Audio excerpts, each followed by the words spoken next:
bahwa Roh Kudus itu akan disebut sebagai penolong yang lain. Di sini dikatakan, aku akan minta kepada Bapa dan aku akan memberikan kepadamu seorang penolong yang lain supaya ia menyertai kamu selama-lamanya. Kenapa disebut penolong yang lain? Kalau ada penolong yang lain, berarti ada sang penolong. Siapakah sang penolong itu? Lah ini pun disalahpahami. Kalau saudara-saudara ke toko-toko buku akan mendapati bahwa yang disebut sang penolong yang lain itu bukanlah Roh Kudus, tetapi adalah seorang nabi yang datang setelah zaman Yesus. Dalam konteks ini kemudian buku-buku ini membenarkan umat Islam bahwa nabi itu adalah Nabi Muhammad, bukan Roh Kudus. Atas dasar ini seorang yang bernama Alexander kemudian masuk agama Islam, meninggalkan agama Kristen dan namanya diganti Muhammad Dzulkarnain. Aslinya namanya Alexander. Namanya Alexander diganti Muhammad Dzulkarnain. Banyak buku-buku yang lain. Malahan sekarang ada satu buku yang judulnya Mengapa Kami Memilih Agama Islam, itu berseri tokoh-tokoh dunia yang katanya tokoh-tokoh dunia memilih Islam. Bahkan ada satu buku yang judulnya Bible, Quran, dan Sains Modern, ditulis oleh Dr. Maurid Bukail, yang juga mengatakan yang disebut penghibur ini adalah Muhammad dan bukan Roh Kudus. Nah ini bagaimana kok bisa seperti itu? Sehingga orang Kristen perlu mengerti apa jawabannya Roh Kudus itu siapa, mengapa disebut sebagai penolong yang lain. Salah satu argumennya, katanya, ini memang banyak katanya, karena memang ini menjawab orang lain. Yang diterjemahkan dengan kata penghibur itu bahasa aslinya, waduh bahasa aslinya kayak tahu-tahu sendiri. Bahasa aslinya adalah parakletos. Kata ini dipalsukan oleh orang Kristen. Mestinya adalah periklitos, bukan parakletos. Periklitos itu artinya sang terpuji. Kemudian oleh orang Kristen diganti hurufnya jadi parakletos. Sang terpuji itu di dalam bahasa Arabnya adalah Ahmad, Mahmud, Muhammad. Jadi yang disebut sang penghibur itu, aku akan mengutus seorang yang terpuji. Yang terpuji itu bahasa Arabnya Ahmad atau Muhammad. Maka namanya itu adalah Muhammad. Ini katanya nubuat, katanya sasmito, katanya adalah suatu ramalan yang akan datang. Ini menurut kelompok ini. Apakah benar teks aslinya itu adalah periklitos dan bukan parakletos? Itu sama sekali tidak benar, itu bohong. Aslinya sejak zaman abad pertama, tahun 120 sudah ada salinan Injil dalam tulisan tangan yang namanya manuskrip tulisan tangan yang ditemukan di Mesir tahun 120, bunyinya parakletos, bukan periklitos. Dan bahasa Yunani itu tidak sama dengan bahasa Ibrani, bahasa Arab. Setiap bahasa itu sendiri-sendiri. Bahasa Ibrani dan bahasa Arab itu menarik, saudara-saudara. Menariknya itu gini. Kata-kata dalam bahasa Ibrani dan bahasa Arab itu hanya dibentuk dari 3 huruf mati. 3 huruf mati itu kemudian diberi huruf hidup vokal sesuai dengan kebutuhannya. Contohnya, Shalom itu artinya damai. Orang yang membawa damai, Salomo. Ini Ibrani. Bahasa Arab juga gitu, Salam. Salam orang yang membawa damai, Salam. Salam itu kata benda yang artinya damai sejahtera. Jadi Assalamualaikum, peace be with you all. Salam sejahtera untuk Anda semua. Assalamualaikum bahasa Ibraninya Shalom Aleichem. Ya memang itu saudara ini.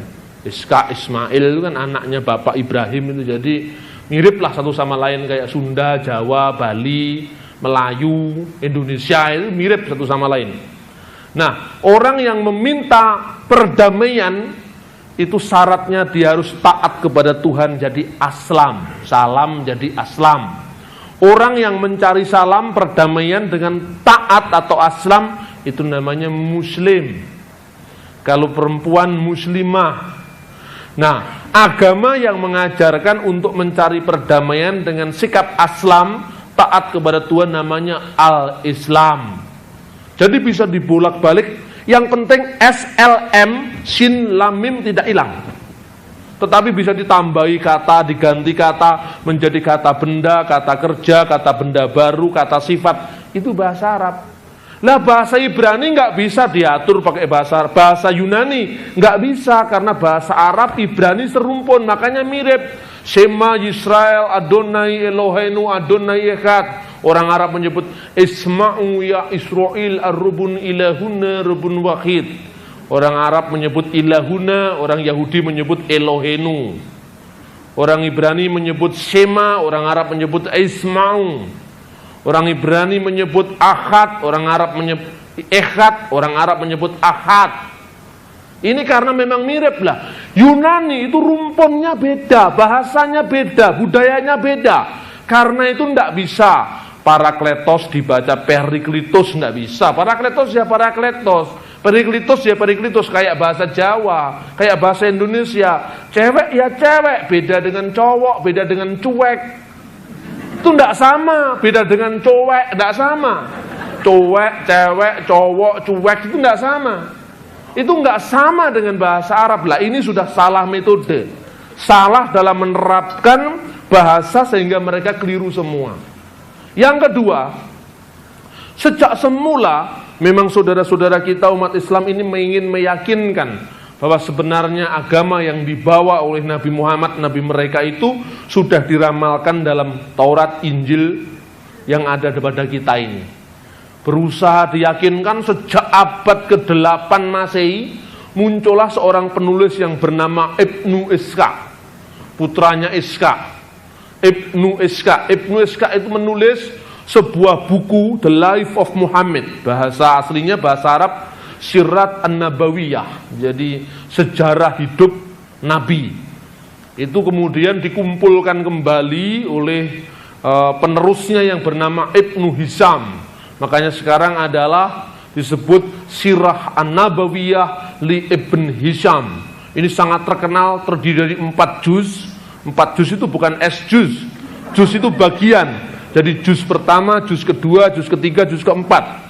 Nah, di dalam juz pertama dari kitab itu saya ingin sampaikan begini. Yang disebut dengan penolong yang lain itu katanya bahasa aslinya, katanya lagi nih katanya Muhammena. Muhammena itu yang kemudian menjadi bahasa Arab Muhammad itu. Ini menurut abad 8 Masehi, ini sudah ada ini.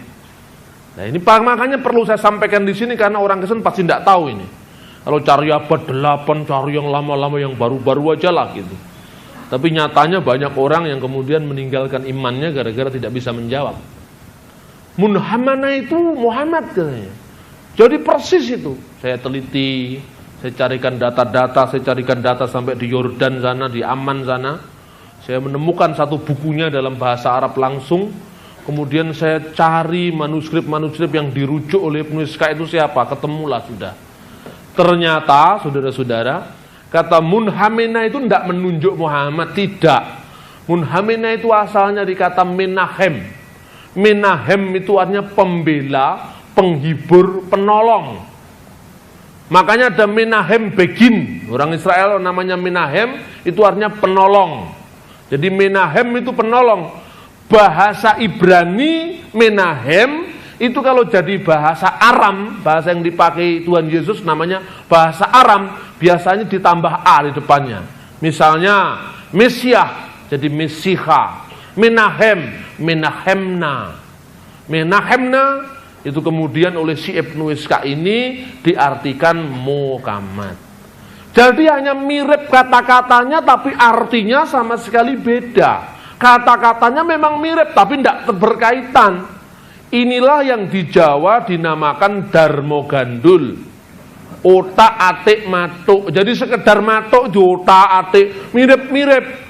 Nah saya katakan, ini pernah saya sampaikan kepada salah seorang dari muridnya Kiai siapa ini, yang di Surabaya ini, yang nelpon saya ke rumah. namanya adalah Kiai Abdullah Wasian. Nah, dia nelpon ke saya, apa benar itu munahemna? Karena dikatakan, Pak Bambang katanya paham sekali bahasa Timur Tengah. Ya, paham sekali ya enggak, tapi mungkin ya lebih paham dari Anda gitu. Bagaimana Pak kata itu? Katanya itu Muhammad. Oh, itu kalau di sini namanya Darmo Gandul.